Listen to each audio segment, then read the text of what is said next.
Welcome in, welcome back. Welcome to Stream-of-Unconsciousness, where the subject's made up and the words don't matter. I hope you guys have had a good couple of weeks. I've been a little bit lax in making these videos here. I need to get back into the habit of making them. Today, I don't usually do a lot of toy reviews just because I don't have a lot of money to buy a lot of collectibles or toys. But today I thought we would review the SHFiguarts Indiana Jones from Raiders of the Lost Ark. Now, this is a 6-inch figure. I think it's pretty well done. This came out, I want to say, around the same time as the Hasbro 6-inch collection. Although I will say, in my opinion, this figure is significantly better than the Hasbro version. One thing, this is a higher price point, but this is a much more collectible version than the toy-esque version of the Hasbro version, which I may or may not be covering in comparison. Yeah, this comes in a really nice window box with the, as you have already seen, little map background, vaguely reminiscent of the flight maps during Raiders and some of the other films. Comes with a number of pieces. The figure itself, which interestingly, when you first open the box for the figure, the shoulder bag is not actually on the figure. You actually have to pop out one of the shoulders, remove the part of the jacket shell, and then put the shoulder bag in place. It's got, I don't remember exactly how many points of articulation, but we'll go through a couple. It's got the toe bend there for posability. The knees bend and twist a little bit. It's got hip articulation, waist articulation. It's got an ab crunch. The wrists move. Of course they would, because the hands are removable. The arms bend and swivel slightly, not as much as I would like, but I think that's more due to my wanting to not break my collectible. It has several different faces, several different hands. We'll go through those in a minute. The hat is actually removable and replaceable with a hairpiece, so you can actually set Indy up with his being without a hat. And then we set all of this up so that it wouldn't be knocked over, and immediately knocked it over, because that's what we do here. So comes with a nice sheet of instructions, which are not in focus. So we'll move everything back about 6 inches. As you can see, it does have I believe it has it on the box. I don't see it on the instructions specifically, but it does say specifically that these are small parts. They might be fragile. So the interesting, again, you can remove the hat. You don't have to remove the hat to actually add the shoulder bag. I did not have to do that. I just had to remove one of the arms and put the jacket shell on. The interesting thing with this one, also, as opposed to what I've seen from the Hasbro version, is that instead of having to buy two different versions to get Indy with jacket version and non-jacket version, if you would prefer that, this also comes with extra arms as well as the extra hands. So it's got a few accessories here, which I'll remove. The shiny plastic. So comes with two separate faces, hands that fall down, because I am not good. So let's move everything out of the way here. We want to take this a step back. So you can see it's got a number of removable, interchangeable hands.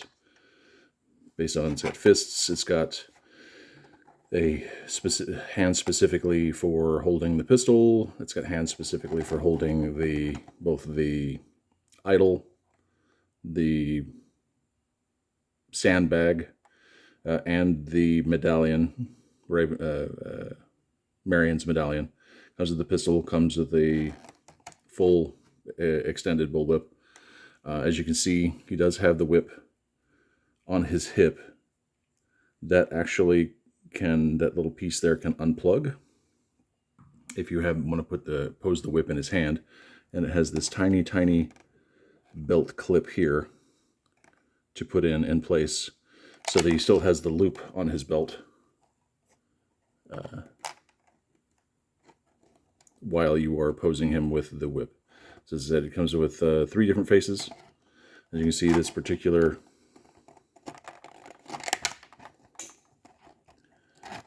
face here, as I break and drop things all over the place, this particular head has the hairpiece on it.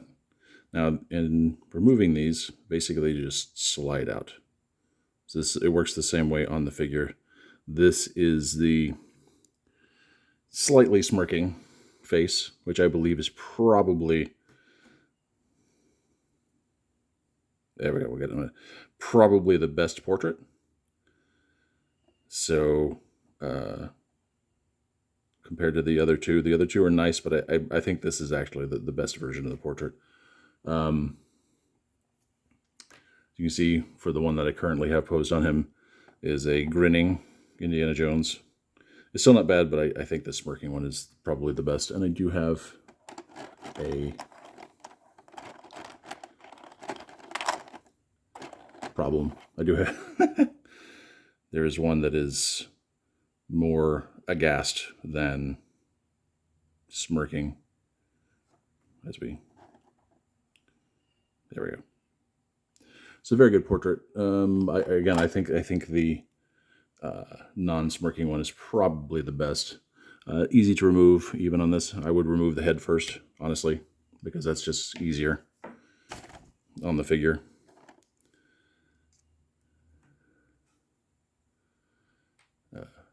Easy to replace. It just slides back in.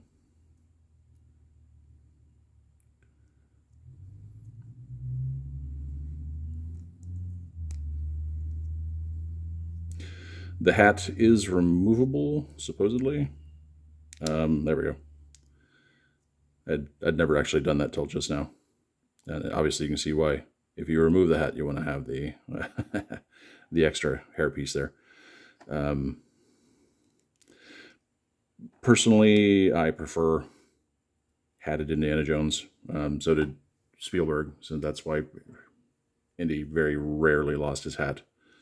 You see the pegs are a little bit thin. That's why they have the admonition on the box to be very careful when replacing limbs and hands. As you can see, I'll remove a hand here. Take the hand loose. They fit in pretty tightly, which is nice. So there you go. We've got these tiny, tiny little pegs.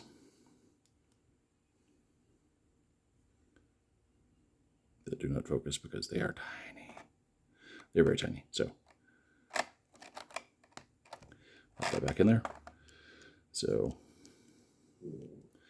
as I said, you have a number of hands and extra arms. So basically, these have what I would refer to as, and it may or may not be correct, but what I would refer to as a butterfly joint.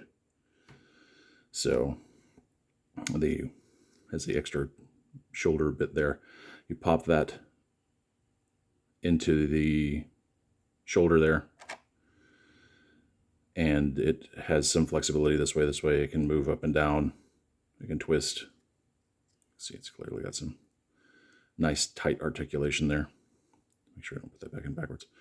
But again, the jacket shell is removable, so if you want to have him posed in his shirt sleeves with the whip a la Cairo, you can easily do that rather than having to buy a whole other figure. The only reason I think you would want to do that is maybe for display purposes if you wanted one of each. But again, this was a much higher price point than the Hasbro toy-esque version, so your mileage may vary on that one. We will take, take and put this back together here. See, slides right in. It's a decent hair sculpt. It's not Hot Toys-esque, but you know, it's a decent head sculpt. Put that back in. A decent hair sculpt, I guess I should say. So as I said, you come with a number of hands, some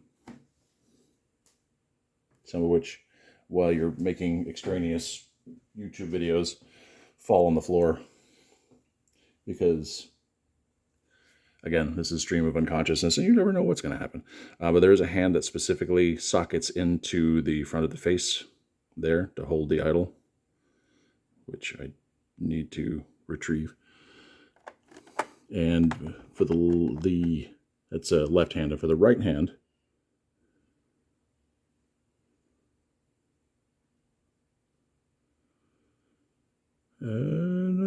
where did I put my hand?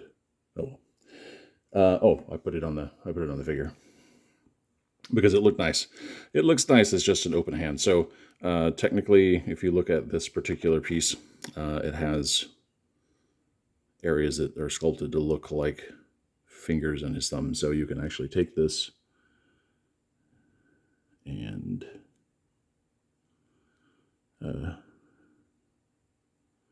insert this into his hand, and the fingers fit nicely into the grooves if you are doing this correctly and not being weird on camera. So that was off camera a little bit, I'm sorry. So he can hold the sandbag, which was a nice detail, I thought. There is another hand specifically for holding Marion's medallion, the headpiece for the Staff of Ra. This fist very clearly is designed to hold the pistol with a finger on the trigger.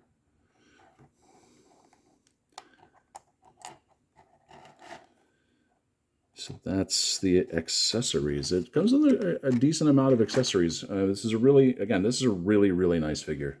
I do not regret anything about purchasing this figure. I love the fedora is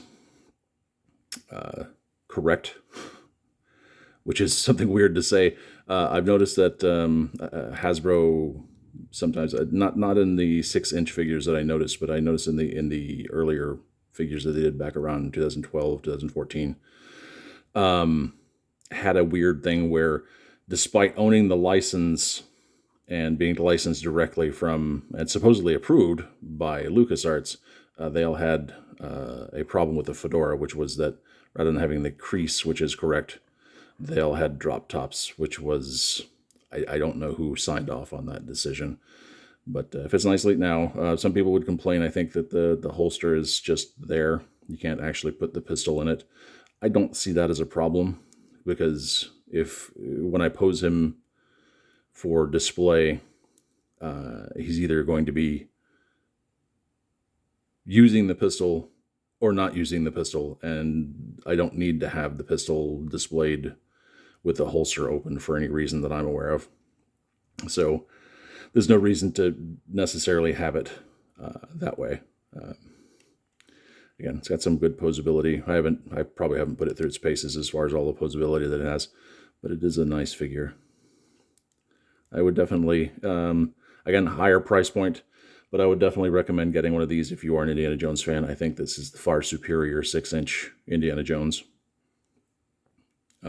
Just from not just posability, but also sculpting wise.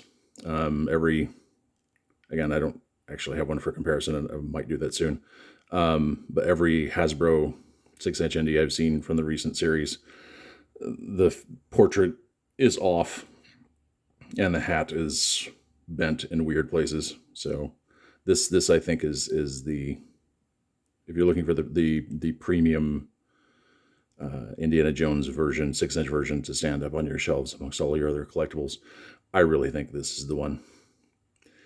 So with that, we'll end it here. Thank you guys for watching and listening. Feel free to like, subscribe, comment. That always helps. Helps my ego, if not the algorithm. So yeah, feel free to stop by and drop a comment. Tell me what you think about this particular figure. Again, I love this portrait. And we will talk to you all next time. Thanks for coming.